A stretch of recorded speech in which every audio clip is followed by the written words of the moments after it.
BetOnline is the world's most trusted betting platform and your number one source for everything football. BetOnline has every stat, every matchup, and even live odds and spreads to bet on during the games. Think you know your stuff? Get in on our $200,000 mega contest and pick 5 games against the spread every week for your chance at weekly prizes and a share of $200,000. When the game's over, head on over to our online casino and get in on a game of blackjack or poker or unwind with one of our over 150 slots games. Head to the website today to get in on the action. BetOnline, the game starts here.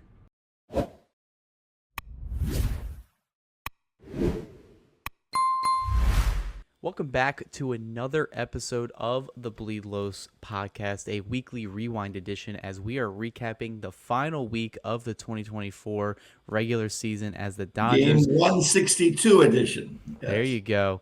As the Dodgers just finished up a sweep of their division rival Colorado Rockies in Denver, Colorado, and ended their season with a 98-win total and 64 losses. Not only did they clinch the National League West title this past week, they also clinched the best record in the National League and in all of Major League Baseball. So pretty much if the Dodgers go all the way, the postseason runs through LA.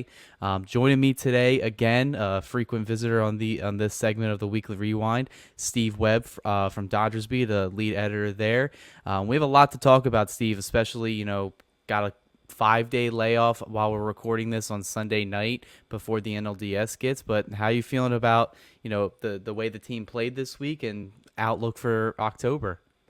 Feeling pretty good. If anybody is interested, go to DodgersBeat.com. I have a list of all the games that will be at Dodger Stadium and information on when those games will be played.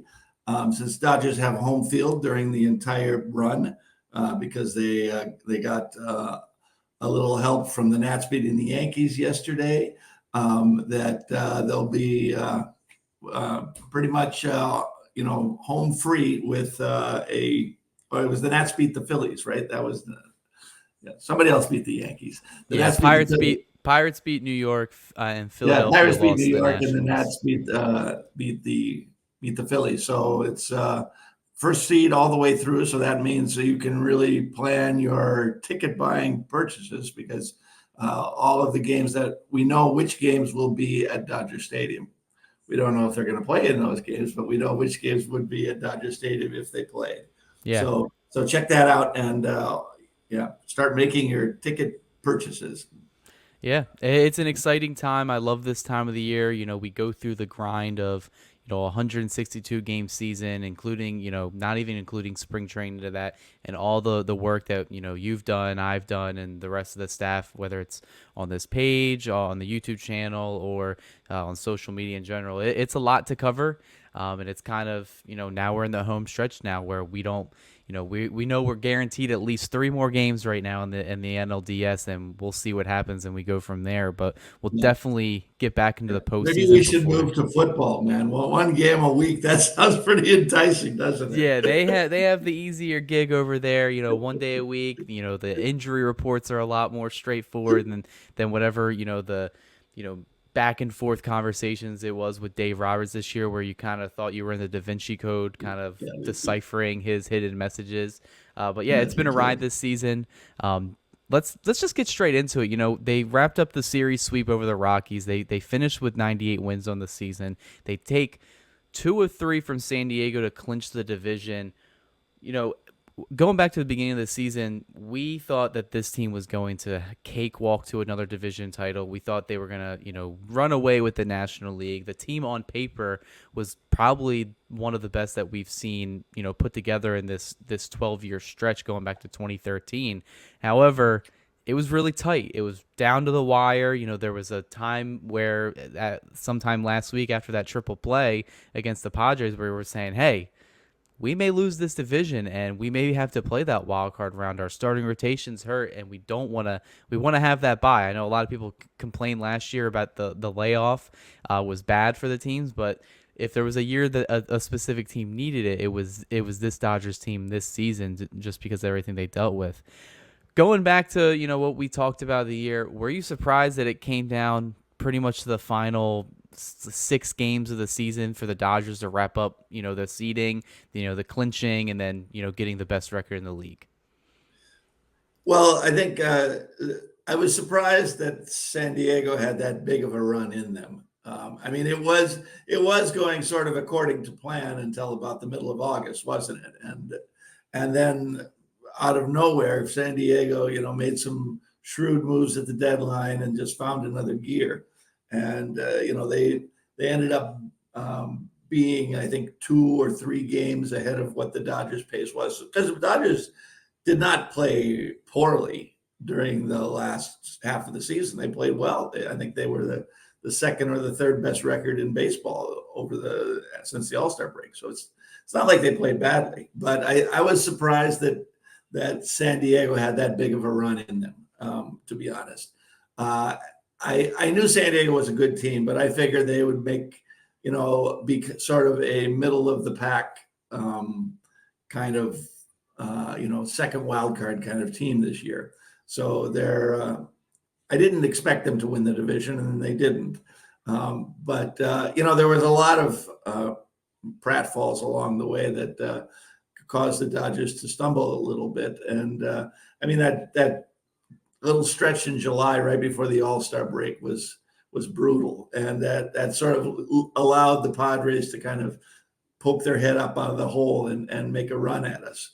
But overall, I think I predicted that the Dodgers would win by 8 or 10 games, and they won by 5. So, I was a little off, but I mean, a lot of stuff happened that I wasn't expecting. So I don't know what your prediction was. Probably about the same. You were expecting about a 10-game. Yeah, I predicted this team to win well over 100 games. I thought the division was kind of going to be a cakewalk. Like, even though the Diamondbacks, give credit to them, we gave credit to them all season, all last postseason, not taking them too seriously, and they blew us away and made it all the way to the National League pennant.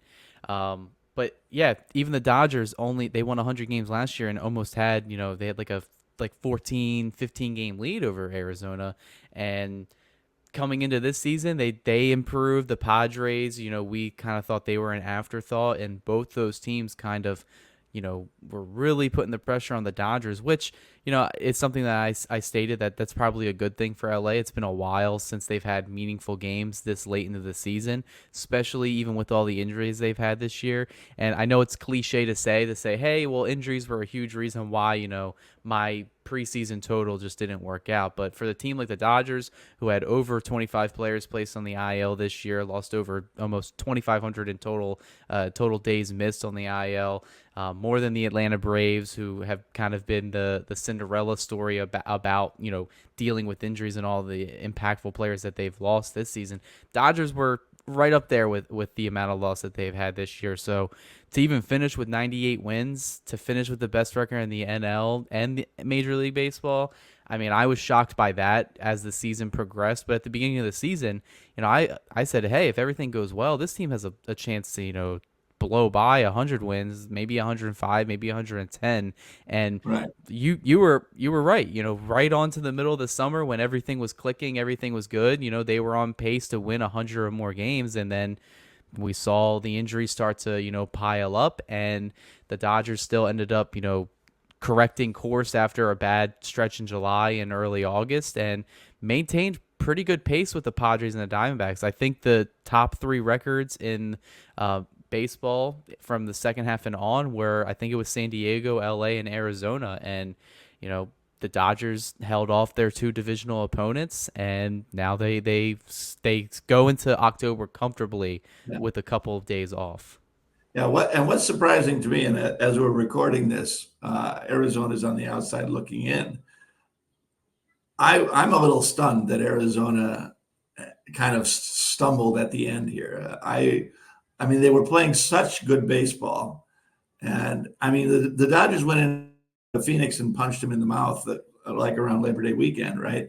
But I didn't expect them to kind of crumble like they have in this last week or so, because they had it locked up. Really, they only had to play halfway decent baseball this last week, and they just couldn't find it in them.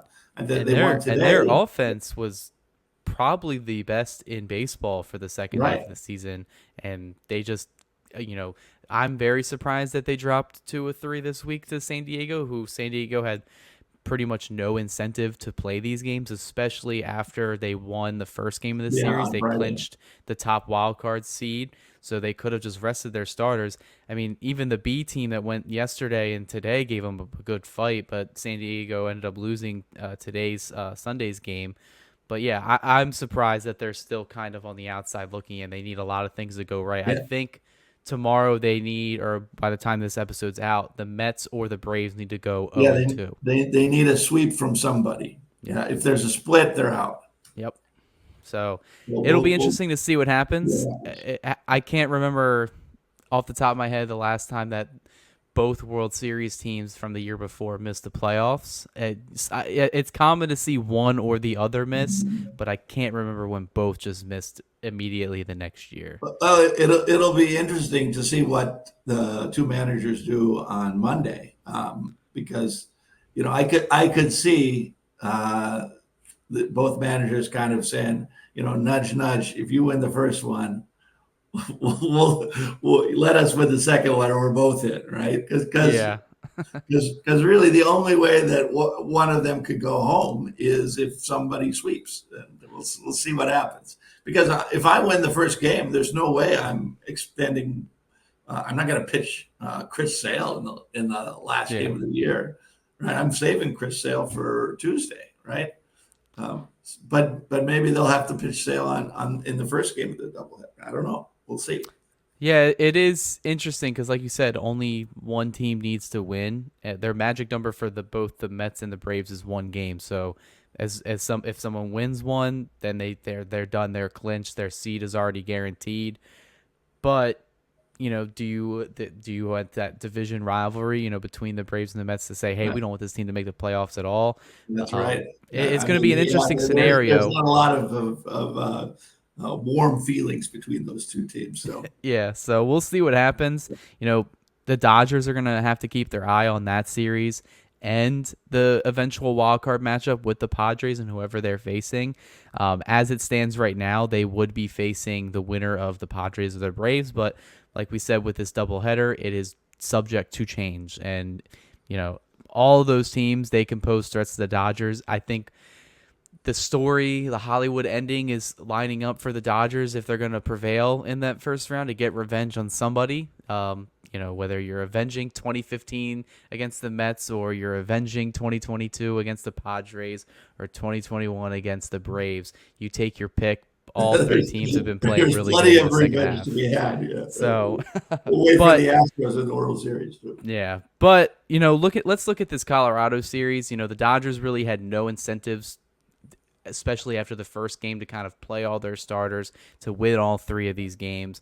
The only thing that they were playing for entering this series was Ohtani specifically. He was going for the Triple Crown watch. That was a fun thing to watch in these final three games, especially today. Unfortunately, he just came up short, especially with the Luis Arias. I believe he had 2 hits today or 1 hit. So I think he was one for 3. yeah, so the double that he hit today against the D-backs, that was the dagger into Ohtani's day, especially since Ohtani, I believe, went 0 for today, right? He had a hit in the last at bat. Last at bat. Okay, yeah. And then they did that goofy double steal that Ohtani seemed to call himself. Yeah. So, but yeah, Austin coming Bond into was on second base, and he just said, "Come on, let's go." yeah, coming into this series, the big thing was just to stay healthy, especially after the Freddie Freeman, freak injury. What are your takeaways from this series? Because the offense was firing on all cylinders, even without Freddie Freeman. I figured we were going to get some type of fireworks because we were playing in Coors. Ohtani needed these at-bats to count. And everybody, with that 5-day break, you still want to get your at-bats. That way you're ready and primed for the postseason. But what did you see in this series to close out the year? Well, what I liked a lot was the back half of the lineup. I mean, you were getting great stuff from Chris Taylor, who hit a home run on Sunday. Gavin Lux had a couple of hits. Andy Pajes is still hitting bombs. So, I mean, there's a lot to like about what the back half of the lineup did. I mean, I don't think Mookie Betts didn't do that great this weekend, and I guess he was just sort of phoning it in or something. He had a nice series with San Diego when he finally woke up. So that was, but I think he was kind of taking it easy, and I think they lifted him out of each game after a couple of at bats. I think so. He wasn't that important, but and Shohei, I think he got 6 hits on the series or something like that. So I mean, it was a good effort, but there's in the end it was just too many points to make up in such a short time. Because I think like 2 weeks ago he was like 33 points behind Arise or something like that, and Arise went into a little tailspin, and he was just insane for a week and a half. Let's hope that all that continues and we can get some good stuff out of Shohei in the postseason. A little worried about Freddie Freeman, a little worried about Mookie Betts. We'll see what happens with those two guys. Their last 2 weeks have not been fantastic. Although Freddie kind of picked it up a little bit back in LA. I just hope the ankle doesn't bother him too much.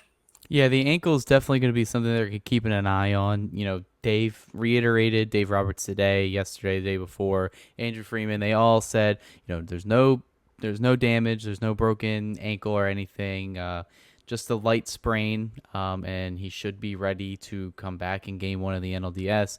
But interesting enough, today they said if he's not ready, that Max Muncy would be getting the reps over there at first base, which is interesting because it seems whenever Freddie Freeman isn't available, Kike Hernandez gets the reps over there. That way they can keep Max Muncy at third, a position that he's been working on each year, and probably this year is probably the most strides he's made at being a average defender over there. Yeah, that's interesting you say that. And come to think of it, I don't remember Max Muncy playing first even once this year. Yeah, they tried not to because everyone even said, especially with everything with what happened with Freeman's son, when he needed the extended period of time off, they said, well, wouldn't you just move Max Muncy over there once he's back and then kind of go from there? And Dodgers opted not to do that. They opted to just keep running either Kevin Biggio or Kike Hernandez out there. So, Right. But they said if worst case scenario, he would be penciled in to start first base if Freeman is out.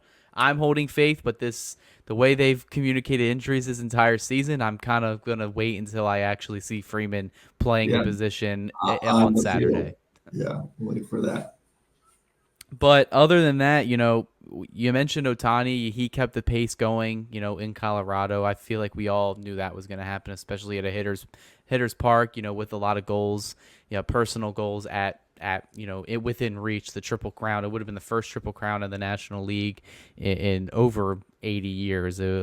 So big series for him. Like we said, just fell just short, but I was pleased to see the offensive output, especially with missing some key players. You kind of got a little bit of every, like you mentioned, you got a little bit of production from everybody, from Hernandez to Andy Pages. Kevin Kiermaier was trying to extend the fun a little bit by going for trying to extend a double. I know you wrote about that. So what are your thoughts on him trying to go all out? Oh man. It's like, I appreciate the hustle, but sometimes you just need to dial it back and take the single, man. Yeah, especially when the Dodgers are counting on him they're not really counting on him for his bat. If he makes the postseason roster, he would definitely be a late inning replacement. I think Andy Pages, despite his shakiness in center field, if he's hitting, he's going to be penciled in the lineup over some of these guys. And with Rojas kind of be on the mends, we don't know if he's going to be 100% by the NLDS. Everything he said with the cortisone injection, he should be in there. But a groin injury at his age as a shortstop, it just doesn't really make too much sense to me. So I really wouldn't be surprised if Rojas is done for this season and the team just hasn't mentioned it. Yeah, this is why the Dodgers wanted flexibility in their lineup, and this is why Justin Hayward is not on the lineup anymore, because they wanted a Chris Taylor and a Kike Hernandez and a Tommy Edman, so they can mix and match and put them where they need them. Right? Taylor was playing second base a couple of games, and he was in the outfield a couple times, and Edmund can play anywhere, and Kike has the flexibility. He's not playing a lot of outfield these days, but he's still a valuable piece that he can move around, and that's a lot of people were sad that Jason Hayward left, and I like Jason Hayward, but it's just you cannot just take a left-hand only bat and say you're only going to play him in right, and you have Mookie Betts as a right fielder. Right? Yeah, especially when you add in the fact that Edmund, not only is he versatile, he's also a switch hitter. So he gives you that plus side as well. Chris Taylor and Kike Hernandez, the Dodgers are so familiar with both of those guys. They know what they're getting. Taylor, as much as a terrible season as he's had this year, from the second half after he was activated off the injured list, he had a WRC plus at 122. So he was an above average hitter in the second half of play once he was I think activated. he hit 276 after a certain point. Yeah. If he just keeps that up, that's all we need out of Chris Taylor.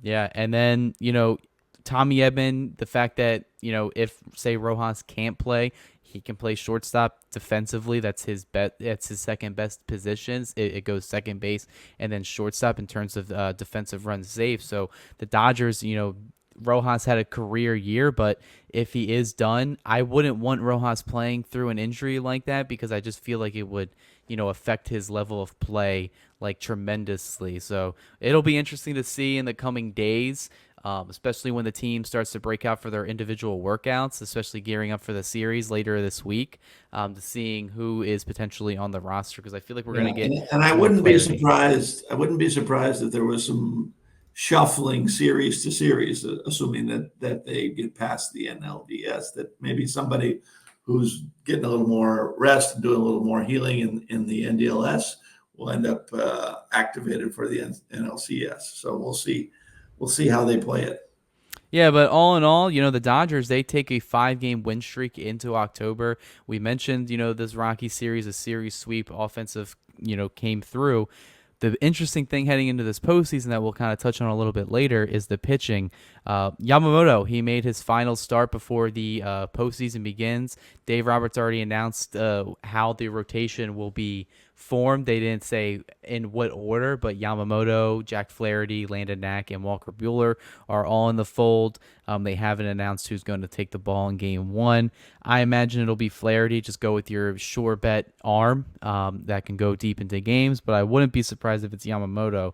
But quick take, how'd you perceive Yamamoto's final start on Saturday? He went 5 innings, 2 earned runs, allowed a solo home run, but he struck out 6 batters, all on 71 pitches. Obviously, if the Dodgers wanted him to go deeper in the game, they potentially could have, but I think they're trying to save most of the bullets for the postseason. So, what's your confidence level with Yamamoto heading into October?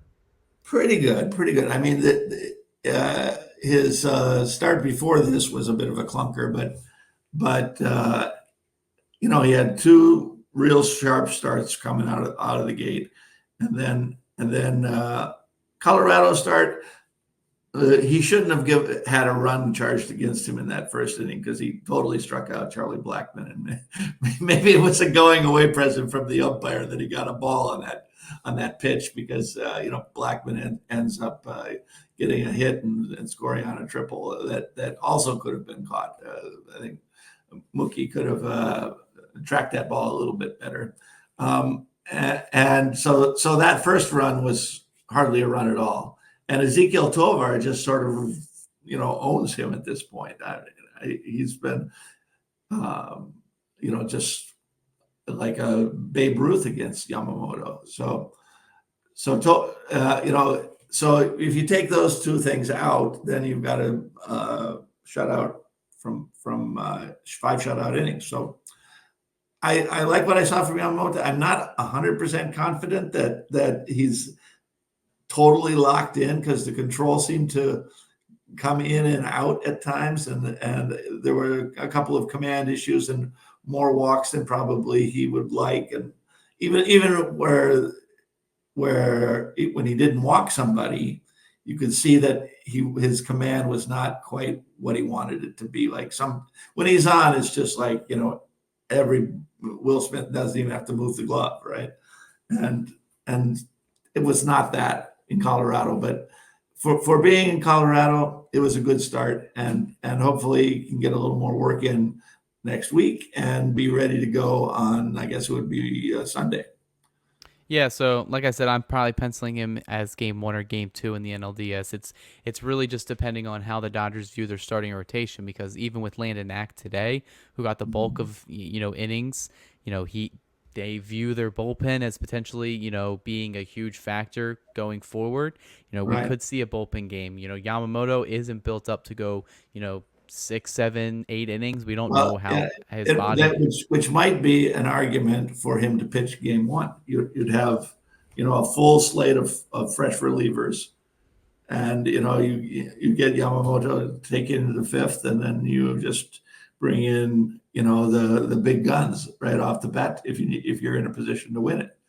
Yeah, Uh, that's how I was thinking, just in case, because if Flaherty's your best bet, your healthiest arm, though if you he's go, certainly the best bet to get length. yeah. So you're talking about, hey, maybe if you go game 1, Yamamoto gives you maybe 4 or 5 solid innings, and you go to the bullpen, you get all your the big dogs in there. You use Kopech, you use Phillips, you use Vesia, you use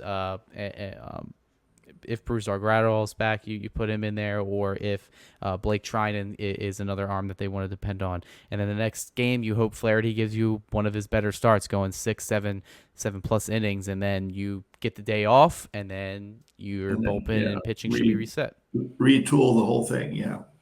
But it'll definitely be a game by game. It's going to be interesting. I remember 2020 was the exact same way, where the Dodgers really only had 2 solid starters, and then they used their entire pitching staff the rest of the way.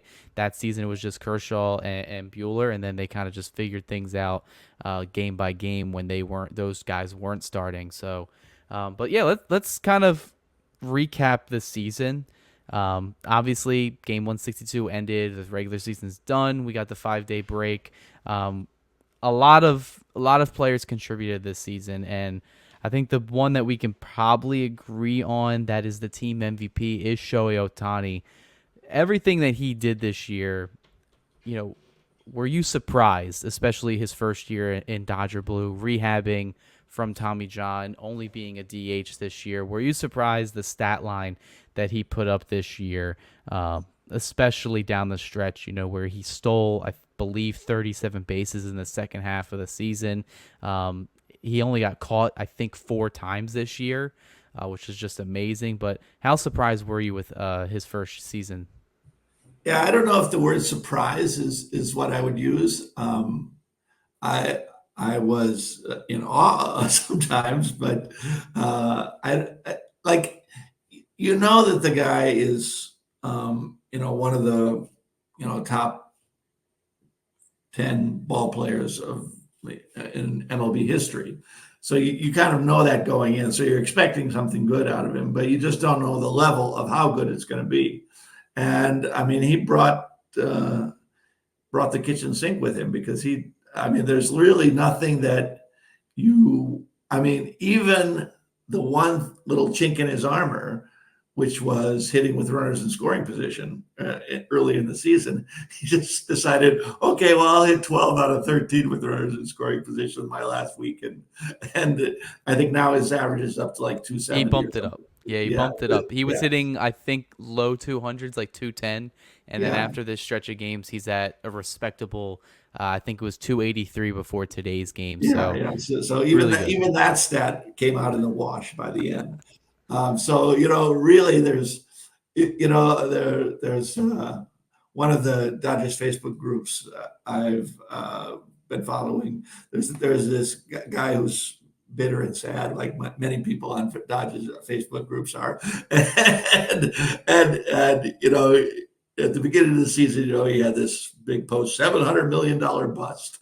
That was after like game 4. And so people keep reminding the guy of that. But he was, this was one of the best offensive seasons I have seen. There's been a lot, and I think I'm going to write an article this week about comparing Judge's season with the season that Ohtani had. And if you're just comparing apples to apples, it's you have to give the edge to Judge for his season because he was, remarkable. But if you kind of get the sizzle factor involved, I think Ohtani captured the imagination more than Aaron Judge did because the 50-50 thing never been done before. And, we've seen Aaron Judge hit a lot of home runs before, and we've seen Aaron Judge get a good batting average before, and we've seen Aaron Judge drive in a lot of runs before. So in a certain way, even though it was a spectacular season, there's a little bit of a ho-hum factor about Aaron Judge this year. Whereas this whole 50-50 thing really sort of captured the imagination of a lot of baseball fans, I think. And Shohei certainly delivered. I know I was a little surprised at the beginning of the year. You said Shohei was going to go 40-40, and which was, I had not even considered that as a possibility because I know, I think his high going into this year was like 26 steals or something like that. But yeah, it was. I guess it's the thing when Ohtani decides to do something, it's going to get done. It's going to get done. So he just decided, okay, I'll steal 60 bases this year, and came darn near close. And then this is interesting because I feel like obviously if you ask anybody, Ohtani's going to be the league MVP. So if you're going to have to pick a Dodgers MVP, the no-brain decision would be to say, oh, it's obviously Ohtani, which is true because if the Dodgers didn't have Ohtani, I don't know if they are winning the division just because of everything he did this entire season. But who's another player that you think was, the most valuable that's not named Ohtani this year? Because there's a lot of options to pick from. I'm curious to see your answer on that one. There's, a lot of good choices there. Certain players had great seasons, and my preseason pick for MVP was Mookie Betts, and he had a good year, but when there's practically 2 months ripped out of it in the middle, you can hardly give the MVP to him when he, through no fault of his own, was gone off the roster for 2 months. I think I like what Teoscar Hernandez did, and I probably would say if I wouldn't pick Ohtani as the MVP, I would pick Teoscar Hernandez as my second MVP. Yeah, that's actually what I had along the lines as well. Teoscar Hernandez, I've been saying it, since the All-Star break. What a 1 year, prove it deal for himself and for the Dodgers. Both sides are reaping the benefits of taking a chance on each other. Hernandez makes an All-Star team, wins the Home Run Derby, starts the All-Star game as a sub-in, goes on to have a career high in home runs at 33, just under 100 RBIs at 99. Total package. Yeah. Defense is a little shaky. Base running isn't elite, but I think the stat that matters above all else is just how many times have we seen him come up in clutch situations. And I think that's, right. As Dodger fans, we love the regular season. We love watching the team compete and dominate the league as they've done, for the past 12 seasons. But we want to see that magic work in the postseason. And Teoscar Hernandez, on his track record, while the teams he's played for haven't gone deep into the postseason, he specifically has came up big for the Blue Jays and the Mariners with some good hits on offense. So I think I'm hoping he carries that into October. But he definitely was the unsung hero on the right. offense, especially when guys went down. Yeah, I'm looking at the Baseball Reference page on the Dodgers WAR. And Hernandez is actually fourth in WAR this year, behind Shohei, Mookie, and Freddie. But the thing about Freddie Freeman is, he set a bar that is so high for himself that this season seemed like a bit of a disappointment to him, and he'd probably agree with me on that. That he was, he for some parts of the season he was not hitting as well as he would like. His batting average is way down from last year. So I think because Freddie Freeman has such a high bar, that even though he's got more WAR than Teoscar, I think he would probably agree that he didn't deserve an MVP for this team this year.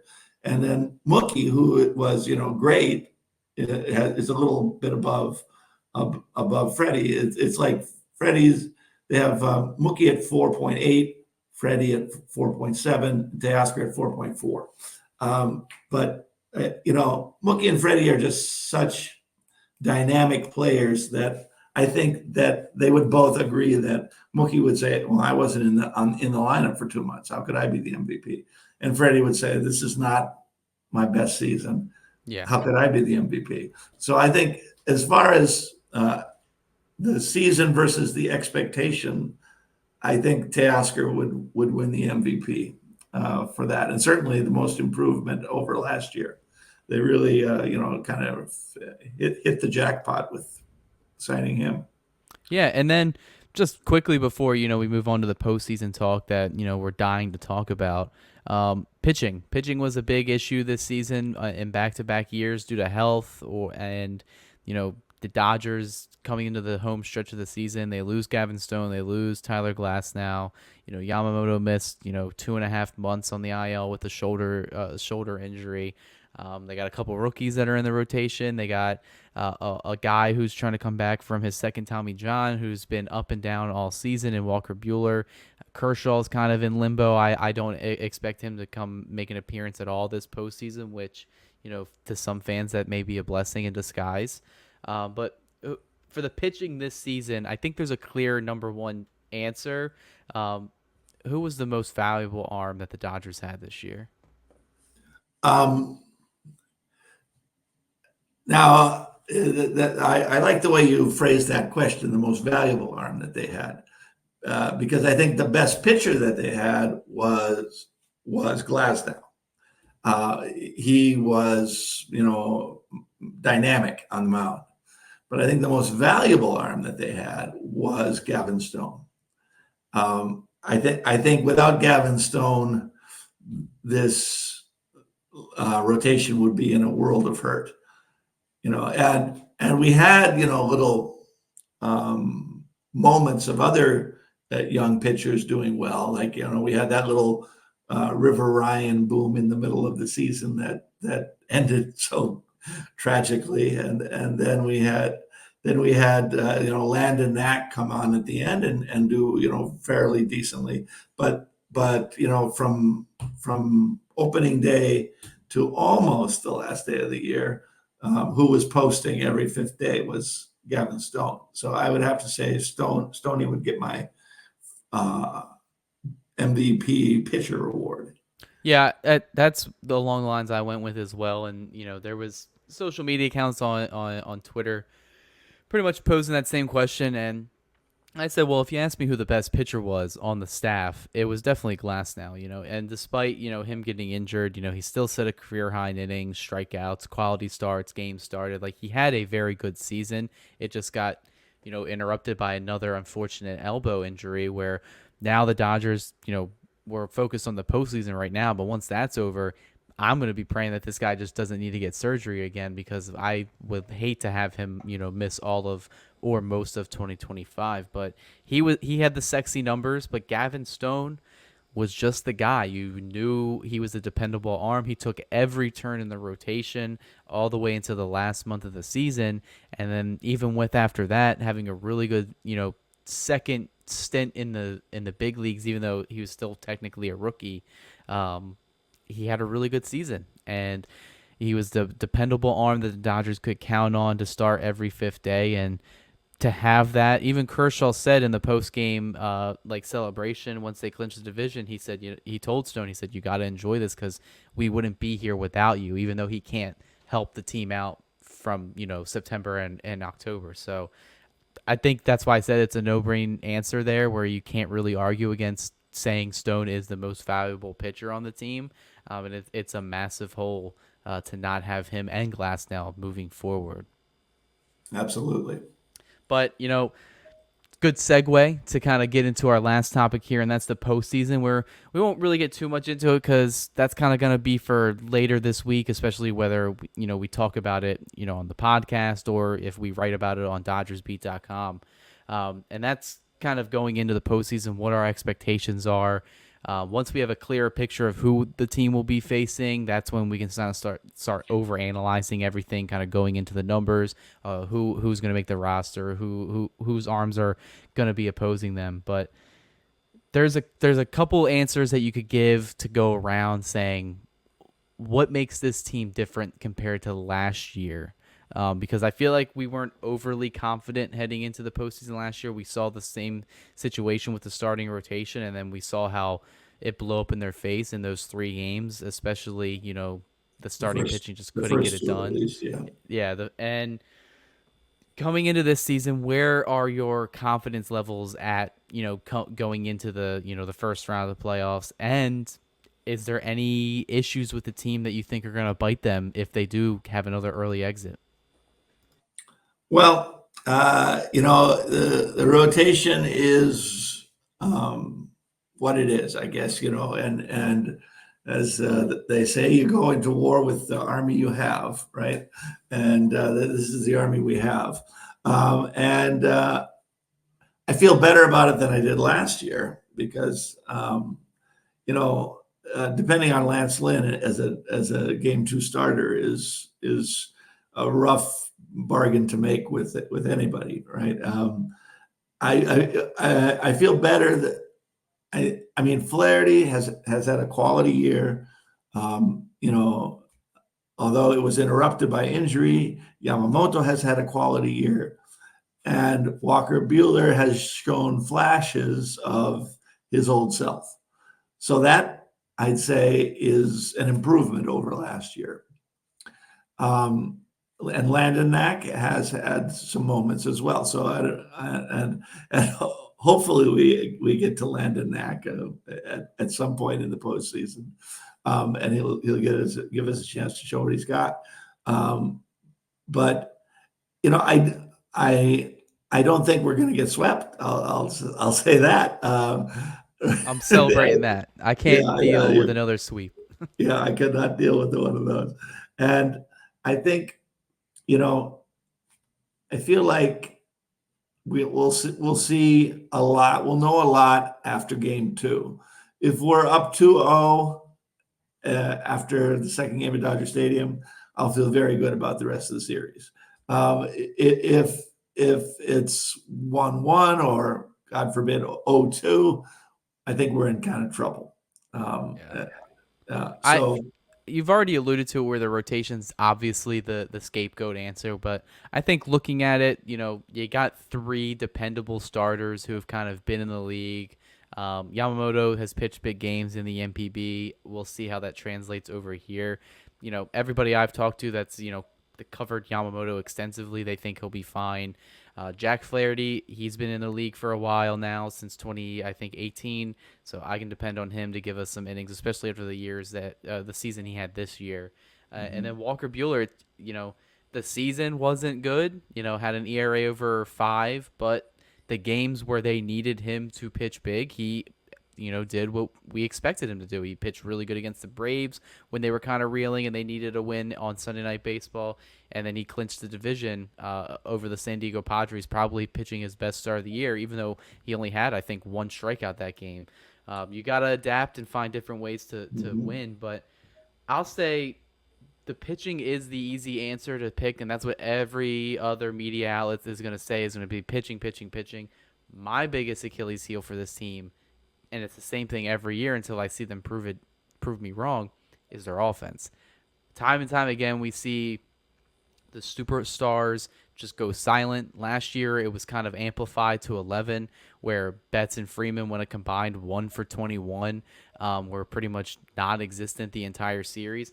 The top 2 and 3 of the order just can't do that this year, and I don't expect them to. I expect Shohei Ohtani to show up for the postseason. It just seems like that he's been built for this moment. I feel like it's been building up for his entire career, and I really think, he can be that X factor for the Dodgers offense, but Mookie Betts can't go an offer for the postseason again. Freddie Freeman, we'll see what he's dealing with how he's feeling with the leg injury, and then you also have to consider, he had the hairline fracture in his hand, where they go from there. And then the bottom of the order, they have to chip in as well. They need to know their role. They need to get on base, and they need to, set up the top of the order to drive them in. So something that's worked well. We'll see how it goes into the rest of October, but that's Yeah, my biggest and fear. the troubling thing about Betts, and he is a Hall of Famer in my book, but the troubling thing about him is his streakiness. You Yeah. know, Freddie Freeman is not a streaky player, and he'll have the occasional downside, and this is kind of a very unusual year with what's happened with his son, and then he got hurt, and then he twisted his ankle, and so there's a lot going on, and his best buddy was traded, and so there's a lot sort of he had to process this year, but I don't see him having another bad postseason because he's just not that kind of hitter. Um, Mookie, maybe he'll come, maybe he'll show to play, and maybe not. Even if you look at 2018 when the Red Sox just steamrolled everybody, his postseason was not that great. They got a lot of production from other people, but it's not like Mookie Betts has this great track record of postseason accomplishment. I'm not turning him into the hitting version of Clayton Kershaw, but he has the capacity to be unbelievable for 3 weeks at a time, and then just kind of be lethargic at the plate. Yeah. And I mean, so I'll we even just know what Mookie we're going to get. I'll just go, like closing statement here, just saying I've heard if you've read any of the LA Times articles that they've been posting recently, especially getting players' comments, they just have to change the narrative. Right now, I don't think many teams are scared to play the Dodgers. Given the stars that they have, is surprising. But it just seems until they change the narrative of how they play in the postseason, then it's just going to be the same old story. We hope that they don't get swept again. We hope that they don't get embarrassed by a divisional opponent in the first round of the playoffs, but it's up to them to change that narrative. Those guys have to show up. And I think over the past couple of days, the more and more I read and I hear their comments, it sounds like something's a little bit different this year because I feel like the offense knows compared to years past that they have to step up. But like the pitching, I think can get by, but you're gonna need your offense to score you some runs to win ball games. Yeah, I know that's just like that's how games are won. You score more than the other, but we've just been so used to the Dodgers offense just not getting the job done, and that has to And change. I think that's why this home series with the Padres was so encouraging because I was uh, I was feeling like after they lost that first game with that triple play, I thought, oh, ay, ay, ay, ay, of all the ways to lose a game, and I thought that they might kind of fold, but they really showed some grit in those last two games. And like I've said it on this broadcast before, that I mean, this is what is the knock on the Dodgers, right? A lack of grit, and if they want to, I want them to prove the doubters wrong this year.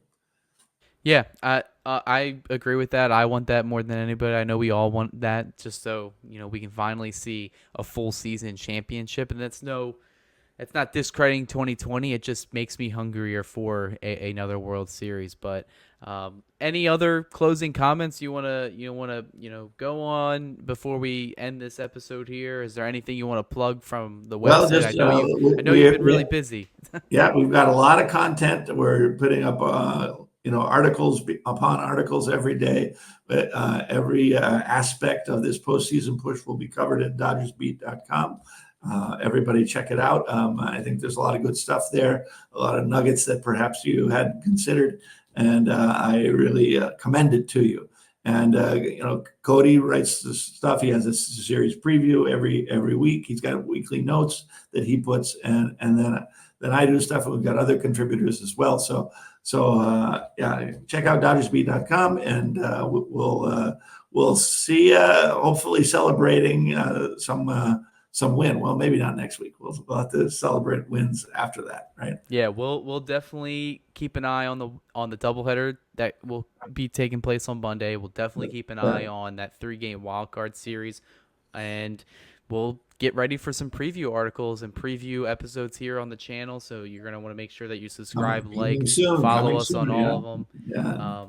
But yeah, it's going to be an interesting couple days. Hopefully we're covering a deep October run compared to last year where it seemed like it happened and it was over just like that. So hoping that doesn't happen this year. And if you're starving for baseball this week, get on the freeway and drive down to San Diego. Yeah, there you go. Catch a good series over there. Yeah, put on your Dodger hat and see how that goes. But yeah, that'll do it for this episode of the Bleed Los podcast. We will see you multiple times throughout the week. We'll more than likely have another weekly rewind at some point, maybe recapping the division series depending on what happens, if it's a victory or a loss. Be sure to check us out, and be sure, like Steve said, check out the website. We got a lot of stuff coming out, and then the YouTube channel as well. Yeah, I think there will be some special broadcasts on the YouTube channel as well. So we're we got looking all forward kinds to of it. stuff going on. Yep, that's true. So your one-stop shop. That'll do it for this episode, and this episode is brought to you by Bet Online, where the game starts. We'll see you next time. This episode has been brought to you by Bet Online. The game starts here.